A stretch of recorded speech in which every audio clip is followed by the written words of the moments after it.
Welcome back to the Weekly News Roundup. These are recorded live Fridays, 8 p.m. Eastern Standard Time. If you want to catch the show live, go ahead and do that. Today we have a regular lineup. We have privacy, security, we have data leaks, and we have AI, we have business, we have SillyVille. Hey, perfect, typical lineup. So, of course, you can catch the show, or you can come here, just catch the edited versions here as well. Let's go ahead and get into it. In time for Cheetos. Oh, yes, we will get into Cheetos later on today. We actually do have an update if you watched the level 1 news this for today. We have an update on the Cheetozard. So we'll get to that. That is in SillyVille, of course, at the end of the show. So stick by for that. Anyway, let's go ahead and dive on in here. First up, TikTok. There's a major investigation launched into the platform's use of children's data. This comes from the UK's ICO, the same organization that has demanded a backdoor into your data at Apple. So great. How wonderful. Now they're investigating to make sure that the children aged 13 to 17-year-olds are not being abused. Well, it's TikTok. Of course they're being abused. I mean, what are you going to do? Fine them? The Chinese government will bail them out, whatever else. If they don't, do weird things with your imports.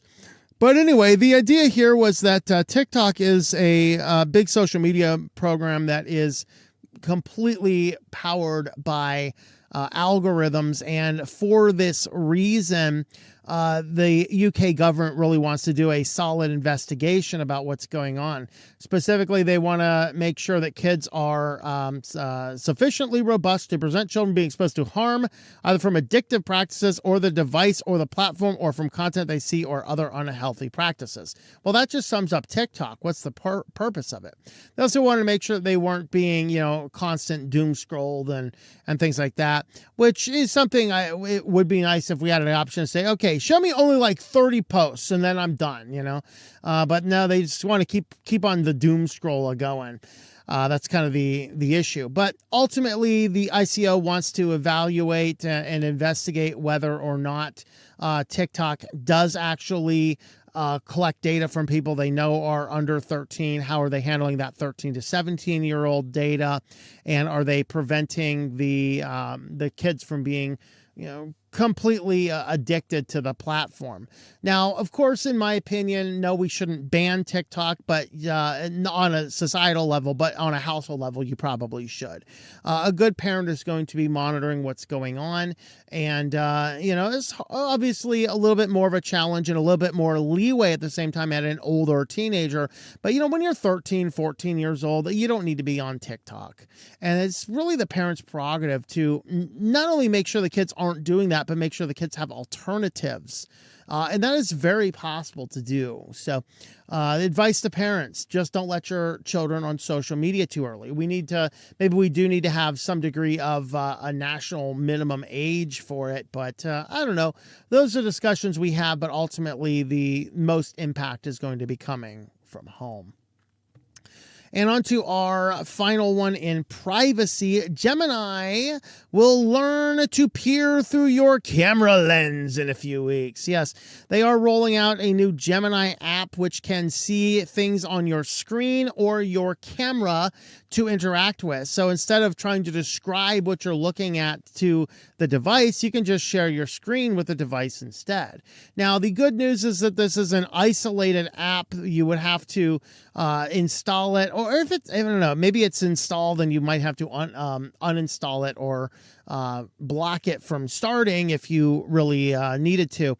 But the danger of this is once this app is there, allegedly it's only going to be collecting such data when you particularly give it permission. But do we really want some device on our phone that can listen to our conversations, see our screen, and detect what is coming through the camera to be totally connected to Google's servers? I have an eerie suspicion that this is probably going to turn out more bad than good. That's kind of my thought about this.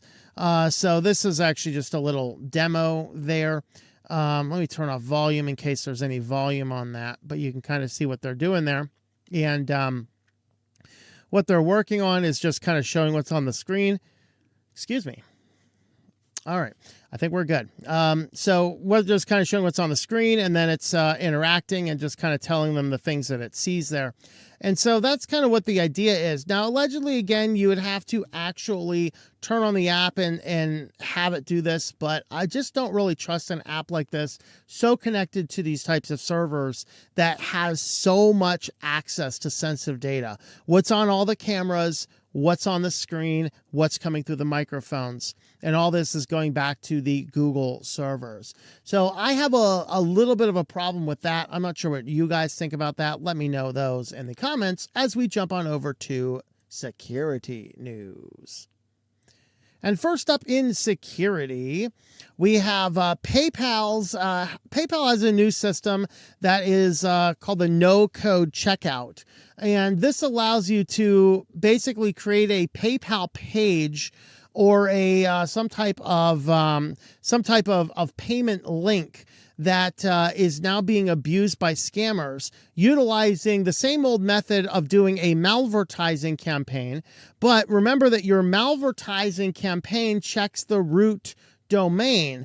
And since the PayPal's no-code checkout option is tied directly to the paypal.com URL, what ends up happening here is the scammer takes out the ad proposing itself to be PayPal's customer assistance.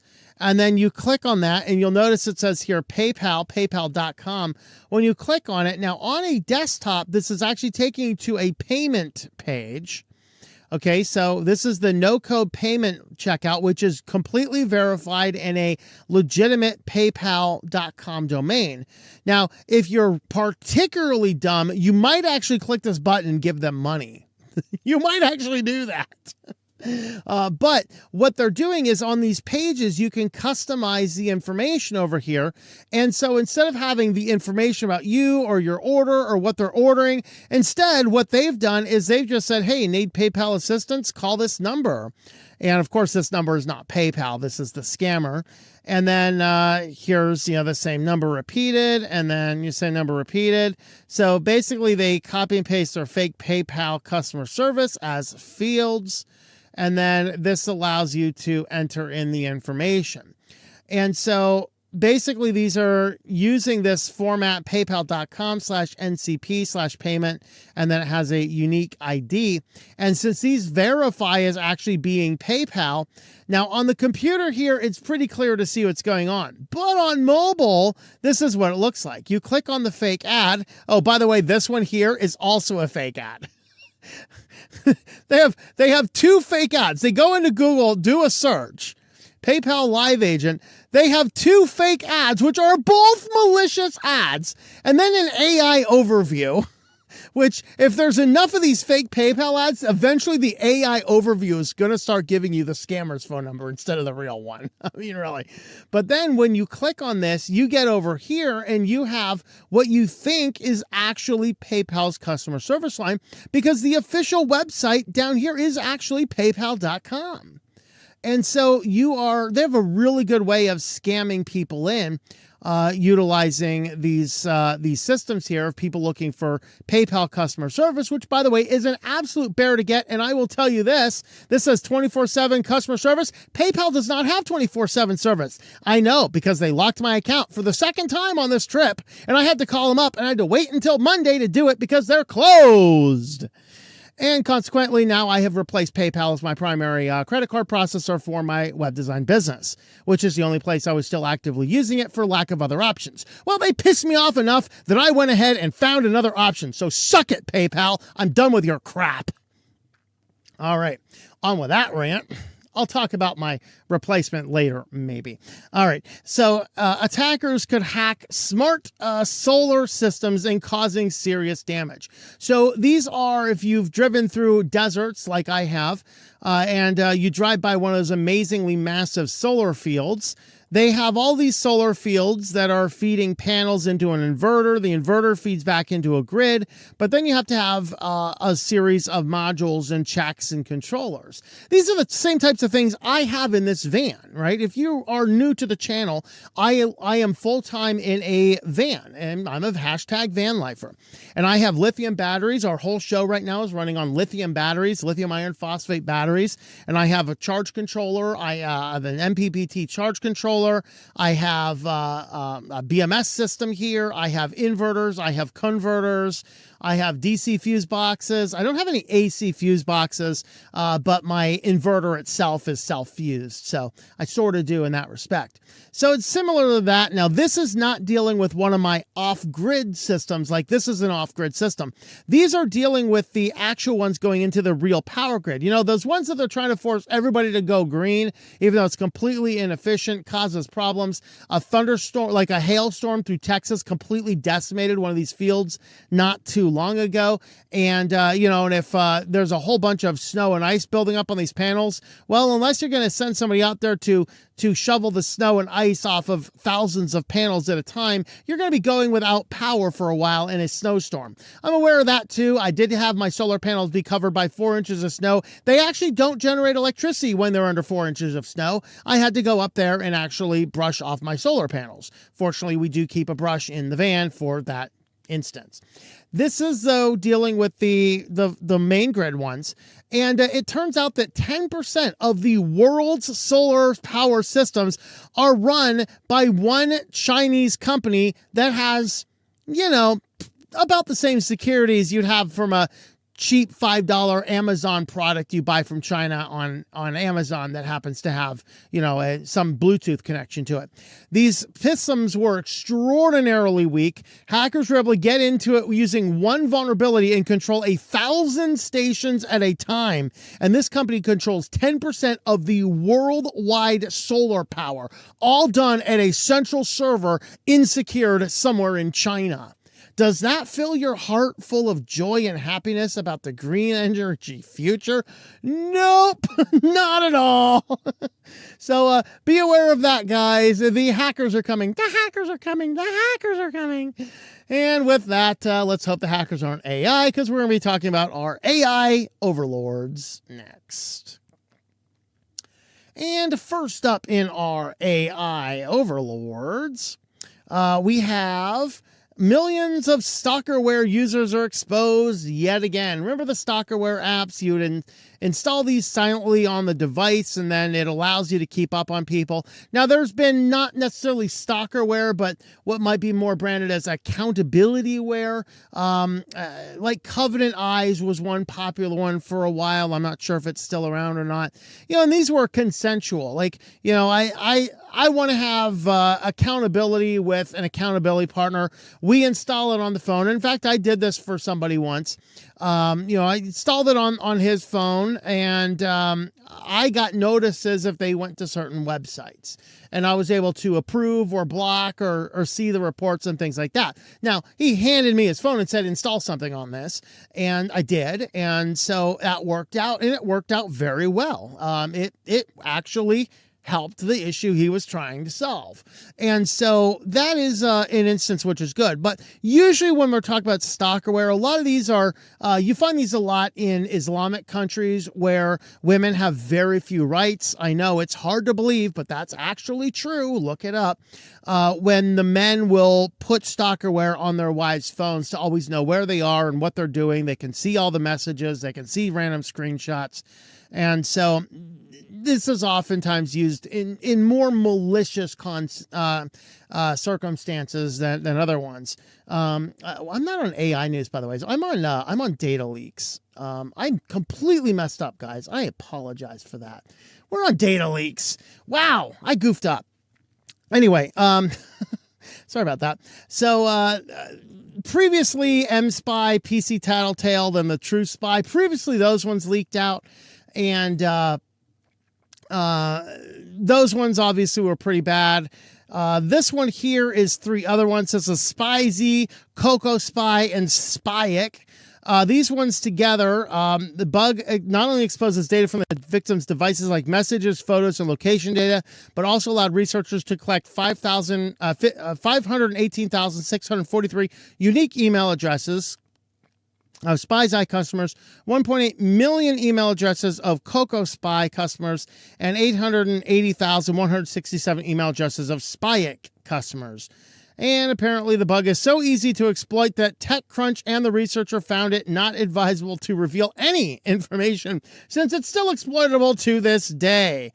So there you go. They're wonderful advice if you're thinking about installing such an app. Number one, don't. Number two, definitely illegal in almost every country unless it's done with government consent. I would disagree with that. If it's done with consent of the person whose phone it is and they're aware of it, it's fine. And they do say, or to monitor your children, and here rules can be murky. I'm sorry, no, there are no murky rules. If you are under 18 and you are in my house, I'm sorry, it is not against any rules or laws for me to monitor what you're doing in your devices. In fact, it's articles like this which make that first TikTok article the problem, okay? You as a parent can put this crap on and say block TikTok and prevent TikTok from being on your kid's phone. And then you can see if they're trying to get around that. You know what I mean? It is your child. If your child is a minor, it is not illegal to monitor your child. My Lord, people, come on. All right. Now, if they're over 18 and they're unaware of it, that raises different questions. Obviously, once they're 18, you got to have that off. And I've always taken the approach, by the way, that it's always better to tell your kids you're using monitoring software. Don't just put it on there and look for them doing bad. You know, that's a little bit worse. But anyway, that is what's going on there. And of course, this is a fun data leak one here. Meta fired 20 employees for leaking information, and more firings are expected. They leaked confidential information outside the company. Why? Because they were mad because an orange person happened to be in the White House. Literally. They're just like, oh my God, what's so... See, here's the thing. I am glad Meta fired these people. You need to find every one of these stupid activists and terminate them from your system. Then they can sit in their basements all the time with their blue hair eating blueberries going, oh, the world just sucks. The world just sucks. No one can get ahead.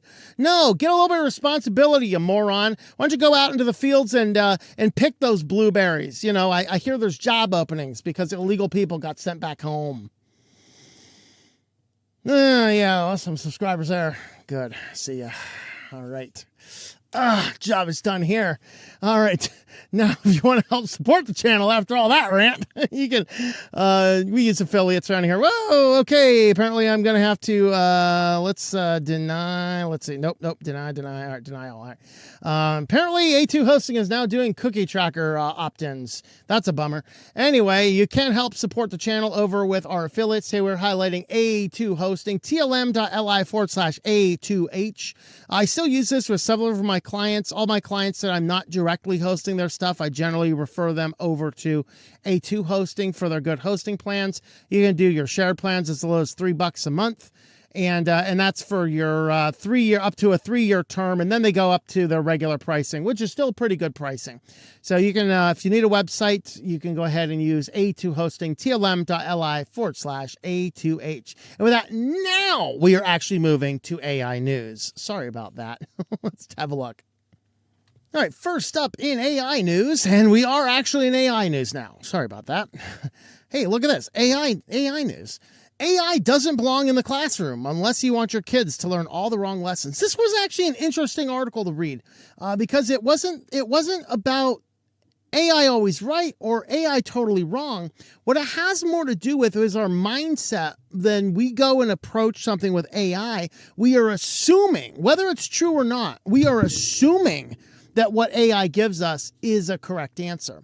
And so this somehow causes our kids to not learn as much. Now, this is interesting because in education, there is a doctrine of first things. So the first thing you might learn about a subject, you think that is true, even if it is incontrovertibly false.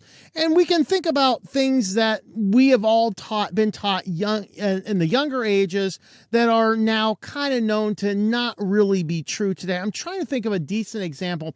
One example coming to my mind now is, but even this is still controversial, but it's the controversy of, is Pluto a planet or not? So when we're raised up in school in my generation, Pluto is definitely a planet.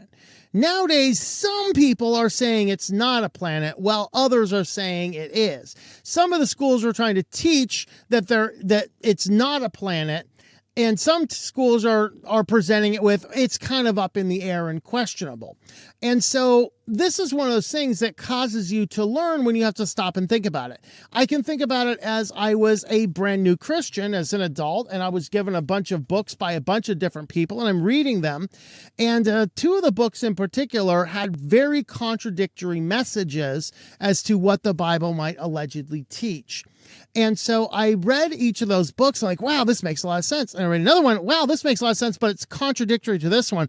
That drove me to read to see what the good book actually says and say, okay, this one author is full of nonsense, and this one author is actually presenting the truth as things are written.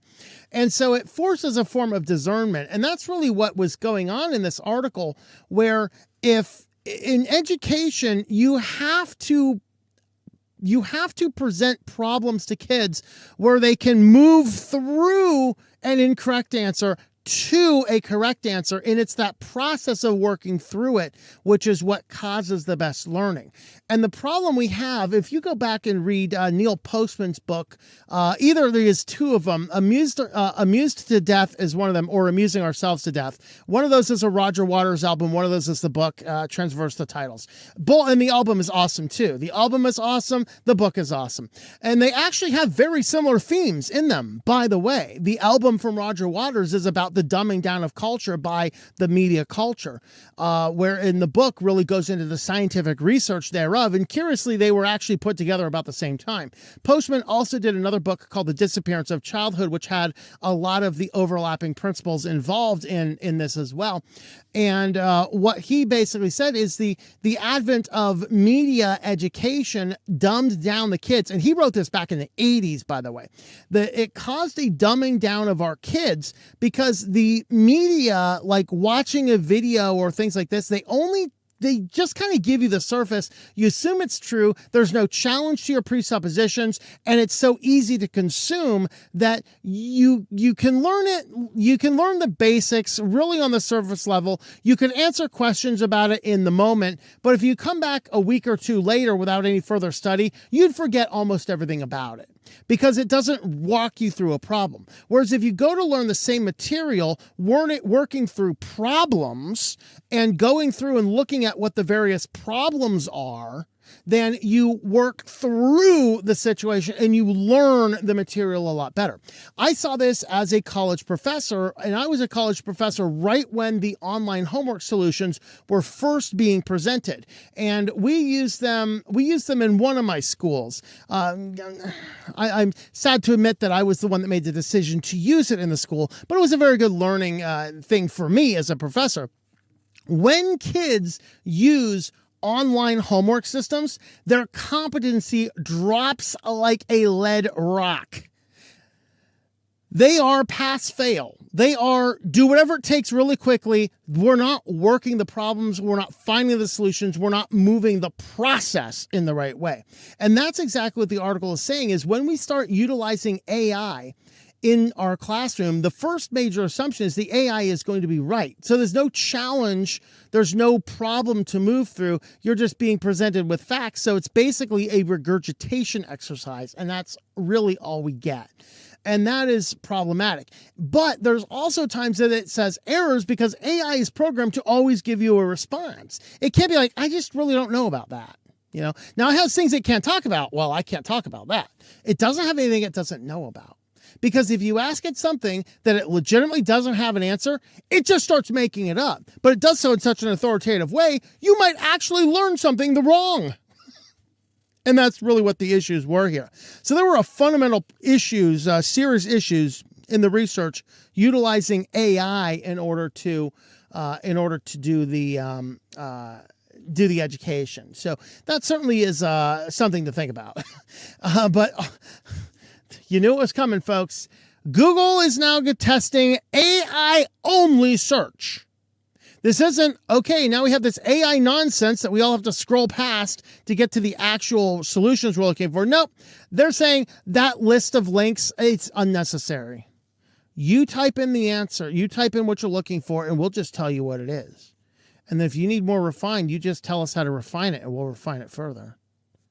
This is frightening because there's no discernment. That thing I talked about with reading those different Christian books.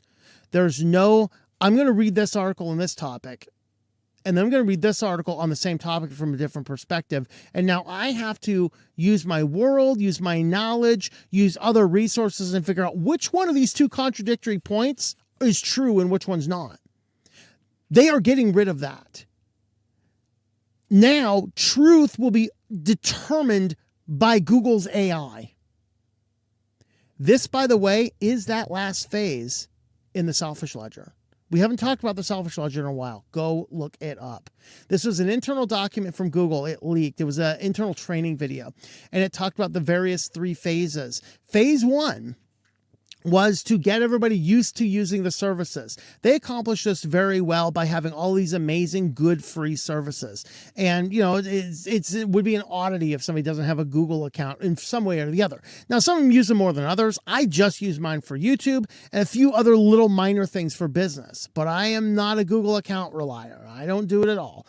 I don't have Google email addresses. I don't stay logged in. I don't use a lot of general Google services in that respect. But that was phase 1. It's to get people using the products. Phase 2 was to utilize the products to fill in the gaps of information. You have to now find out the information about the people that you don't know. This is where the acquisition of Fitbit had to come into play. So when you acquired Fitbit, they now acquired into their servers all sorts of real-time health data on you as you kept these watches on and let them go in and handle all these data points. They need to know your weight. They start pushing you ads for smart scales. They want to know your favorite color. They'll give you weird little quizzes. They'll give you options with various things and measure, do you go to the blue one, the red one, or the green one naturally.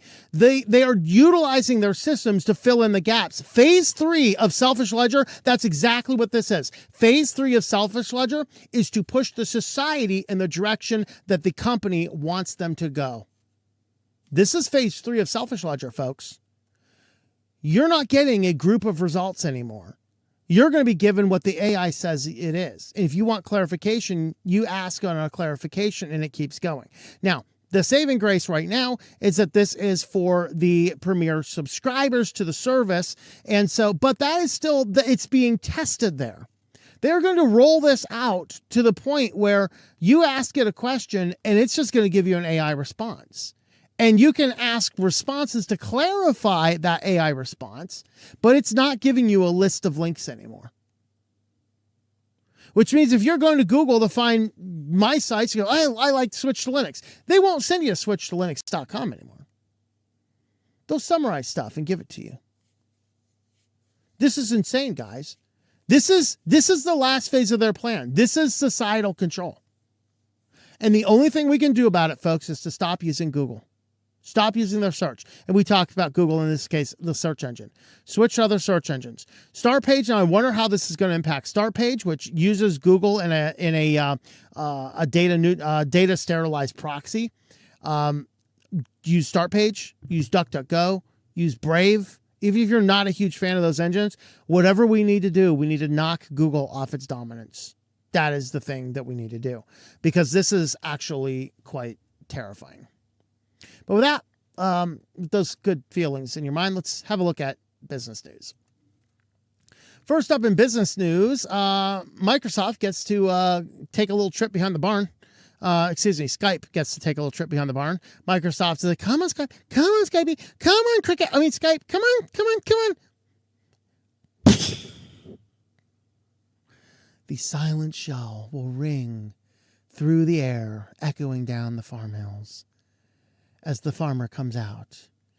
Old Mac Microsoft comes out from behind the barn and no Skype is to be found. Yes, May 5th, they are closing down Skype. So what they're saying right now is if you want any of the data, any of the logs, any of the information, log in now and grab that data yourself.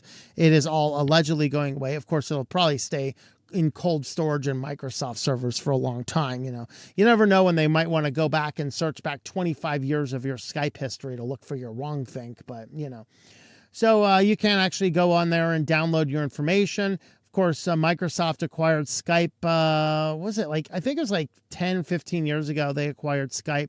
And then they proceeded to run it into the ground. And they really started to deprioritize it and shutter it down in response to moving everything over to Teams. So basically, what is this? Embrace, extend, extinguish, right? They embraced Skype, they extended a little bit, cramming it into the system, and then they extinguished it when their own service, which was collecting far more data and far more integrated into the systems, got out. And people are like, they changed their ways. You do realize that embrace, extend, extinguish is a long-term play, right? So I have a little leery of them being involved in the Linux Foundation, to be perfectly honest. But anyway, that is certainly what they're doing down with Skypey boy. And this is a very interesting one here. Obviously, I do not in any way, shape, or form recommend 1Password or any other online password manager, including the open source Bitwarden. I'm sorry, I just think a giant vault of your passwords on the internet is a fundamentally bad idea. But it's convenient. It ain't worth the convenience. Don't forget that LastPass breach, people stole all those master passwords. Sure, they couldn't get into them yet, but they have physical offline copies. They have infinite amounts of time and computing power and third world country slaves to bust into those things. And once they bust into those things, then they are going to be able to access everything that is in those vaults. That's the problem with having password managers on the internet. That being said, this is a really neat idea, the way they're implementing it. So this is from 1Password, and their concern here is we have all these stupid apps. Of course, I don't recommend stupid apps either, but they have all of these stupid apps that are, your Ticketmaster, your coupons, your whatever else. So now what you can actually do in your 1Password is you can apply a location to something. Now, they're saying that the location data is only stored on the device. It's not stored on the servers. If we can trust them to that, then this is actually an interesting concept, because if you need to log into something rather than doing the painstaking difficulty of searching, like if it's tickets, it's probably Ticketmaster. You know what I mean? So it is kind of a solution looking for a problem, but the concept is neat. Let's suppose you have 1,000 items in your password manager and you just can't remember where your coupon is at. Well, you can set locations now to your passwords. So you can set individual locations. So if you're going within a certain location of something and you open up the password manager app, then it's going to show you all of the passwords tied to the present location, which means if you're going to, your mother-in-law's house and you save the password for their Wi-Fi, then you can go there and you can click the button for location search, and the top of the list will be mother-in-law's house because you're standing in the middle of it going, what's your password? And so there is an interesting application for it. And the way they're doing it, they're saying, of course, that everything stays offline. Not sure what the need for the map is, but here, if you go and you're searching your area, you can see what is in my nearby areas. So from this place here, nearby areas, we got Starbucks, we have office door codes, and we have medical records. Okay, so that's kind of the idea. It's a neat concept. I think it is more of a solution looking for a problem, because if you have that many things, you can't keep track of where the app is that you need to log in for the particular event you're on. Dude, I think you might be a little bit too busy in life, but I don't know. That's my thought. And on to our last article in business. Oh, brother. Of course, we probably all saw that video from Louis Rossmann this week saying that Brother pushed a firmware update that ended up doing the same thing effectively that HP does. Now, Brother actually comes back and refutes this. So here's one of the major limitations on Louis Rossmann's CAT, Consumer Action Task Force, which I think is a really, really, really good thing. I really do. And so with that, it is a good service, but almost all of the information is done with anecdotes of people on the internet. Now, some of these are absolutely factually true, and we can find it. We're scraping from the company website. What types of things is Netflix doing when you're subscribing stuff? What types of things is Amazon doing? And as I said, I think Louis Rossmann got the Amazon situation slightly wrong. I know a lot of people in my comments apparently were unhinged, brain dead people coming from his video because they were all like, "You're an Amazon shill." You haven't watched my content if you think I'm an Amazon shill. Particularly part in that own video itself where I said I don't buy ebooks on Amazon because it's anti-consumer. I'm not sure what part of Amazon shill that happens to be. But the only thing they did is they prevented you from being able to download the book and move it to a Kindle offline. They are not changing your ability to download a book from a Kindle offline, just to grab it from Amazon offline, because they only had that function because of the first generation of Kindles did not have wireless internet. Not a lot else changed. You've never bought a book on Amazon. You've never digitally owned the book on Amazon. It has always been licensed. I wrote that in an article I wrote for the stream 2 years ago. This is not a new concept. All right. But in this case here, an article showed up. I'm not sure if he wrote it, but an article showed up utilizing anecdotal statements from people on Reddit that after a Brother update, their printers wouldn't work with non-genuine ink toner cartridges. So that is what the allegation is. Now, is this true or not? The company itself says no, they would like to investigate a little bit further. And they've even suggested that, we're trying to correct the record here because Brother traditionally has been a company that doesn't care if you use third-party toners. Now, to Rossman's point in that video, well, maybe they're looking at their bottom line and going, so many people have bought our printers, but they're not buying new printers and they're not buying cartridges, so our revenue's dropping. Maybe we should push a firmware update. That is the allegation. So I think that more research might be needed. We might have to look into this. But what some people were saying is that the Brother printer may not always recognize the non-original toner right away. You might have to take it out, put in an original, even if it's empty, take that one back out and put the non-genuine one back in. It might be an issue of after a firmware update, you might need to take the toner out, put the toner back in again. There were a number of potential issues. The only thing I want to say is that yes, there is something with Brother we are watching right now. Brother refutes what Louis Rossmann says. And so it's this one to me, I'm not completely on board with. Let's ban Brother right now. Let's keep an eye out. Let's see what the actual evidence says. Let's see if there's actual research done beyond anecdotal evidence from Reddit, because we know that that's the place to go for the beacon of all truth. I mean, if Reddit's the best place, let's go to 4chan. Hey, if 4chan's not doing it for us, we can always check out 8chan, right? I mean, that exists, right? I've heard of it. Can't say I've been there, but I'm not sure I've been on 4chan either, to be honest. But there is questions about this. This would be sad if true, very sad, because Brother is the one printer company I always push people to because they are very good printers. They're very solid printers. They work very well with Linux. Out of the box, I've had nothing but good things to say about Brother printers in the past. They don't stop printing because it detects it's low in toner. It allows me to keep on going. I've had no problems using third-party ink cartridges. The other factor is they were saying that this is the color printers specifically, not the black and white, and it didn't prevent you from printing. It would just do so with misaligned color. Again, that might be an issue where if you pop the cartridge out, pop it back in, it might solve the problem, but I don't know. So there is some dispute about this one. I think we need to look around and wait around and see if we can't find more facts before we jump on down the ban Brother pipe hole, because what else are you going to do? Certainly don't go for HP. And Epson and Canon, they're more hit or miss. I don't know. Maybe it is true. The oatmeal is right. Printers are sent here from hell to drive us mad. I don't know. Anyway, with that, if you want to, let's go on over to your favorite place and mine. Almost close the show up instead of going over to SillyVille. How could we possibly miss? But first up in SillyVille, of course, for that crossover of the Pokemon nerds on our channel.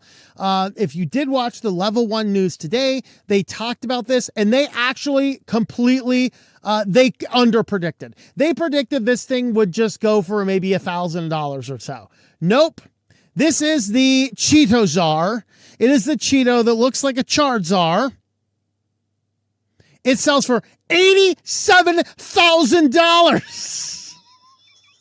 Someone get this to Level 1 Tech. They underpredicted that one. Now, the one they were saying that actually did perform, this is the one they said that it's not even possibly going to go for that.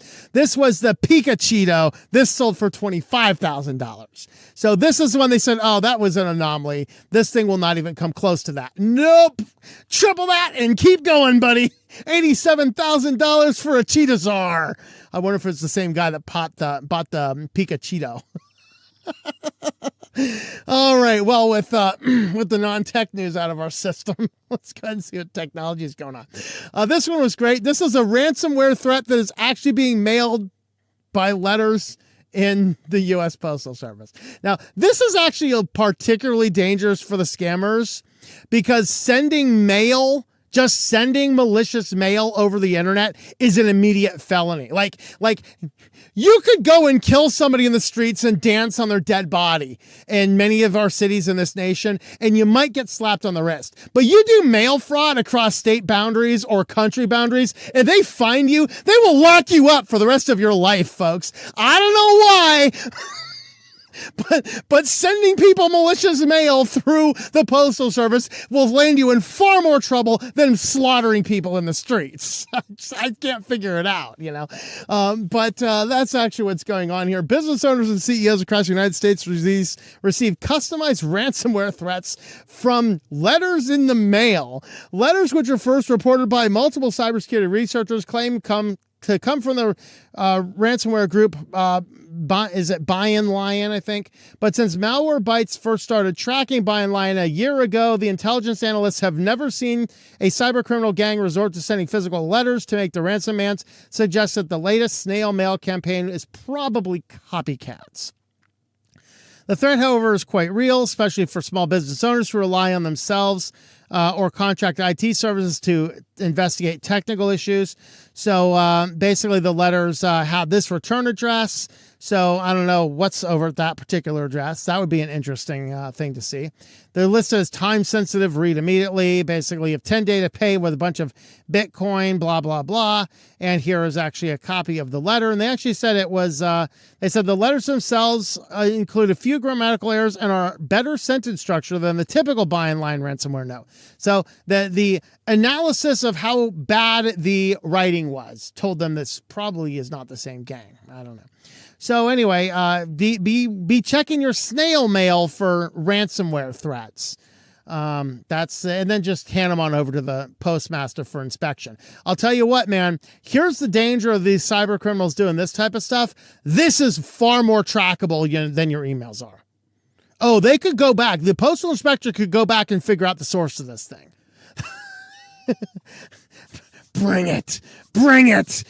We need the postal inspector to lock up the criminals for the rest of their lives.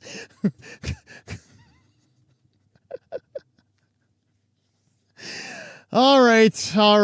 Let's not let the bed bugs breach. So, of course, there's Doge and Elon Musk, and of course, Elon Musk is he's been known for being fairly heavy-handed in, sleeping at the office, sleeping for an hour at a time at the office, get up, do a pile of work at a time. And so because of this tight ship they're running with Doge, a company comes in and says, hey, we have some beds, some smart beds for you guys. So he's like, sure, we'll take your smart beds. I mean, we need beds for our interns to sleep on in the office so we don't let them go home. Yeah, that's kind of a problem with what they're doing. For the most part, I like what Doge is doing, but please let the people go home and have a life too. But anyway, These particular mattresses they sent, these are from 8 sleep pods. So the smart beds offer sleeping, reading, custom positioning, snoring mitigation, and come with a hub to keep a sleeper cool or cozy depending on their preference. These beds appear to have been supplied FOC, but they aren't cheap. If you want to buy them, they are, let's see, the Cali King Pod 4 is $5,000 and requires a monthly subscription of $17 or $25 for data collection, of course. The problem that they found is that there was an active AWS key embedded in those. So anybody who had access to that AWS key could get in there at any point in time and run arbitrary code inside the bed using SSH. That's all I need. I'm in their bed sleeping, and some weirdo at Amazon's in there with the SSH. I can't watch this. This is neat. Somebody at their company, right?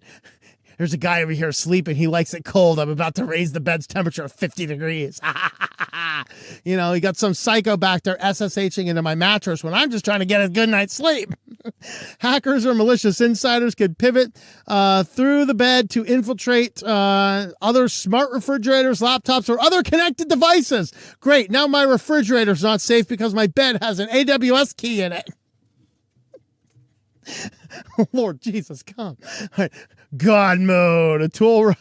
This was, remember, God mode was Uber's controversial tool, allowing people to have monitored users without consent. The key was revoked shortly afterwards, and the exact purpose of the key wasn't known. It was in there so some malicious person could grab a bunch of malicious data until he was caught. I don't know what happens there. I don't know. But anyway, just be aware, your smart beds that are internet connected, your internet connected smart beds probably spying on you. I wonder if it determines when you have your nightly emissions or other issues going on. Might be doing measurements too. You never know what these beds are doing, folks. Don't put your bed on the internet, folks. That's a creepy place. All right. I think we're going pretty far downhills now, so we better stop before I get myself in trouble. So if you want to help support the channel, we do have a locals page, switchedtolinux.locals.com. You can jump on over there. All right, folks, there is our news for tonight. Thank you for watching, and I hope that you enjoy switching to Linux.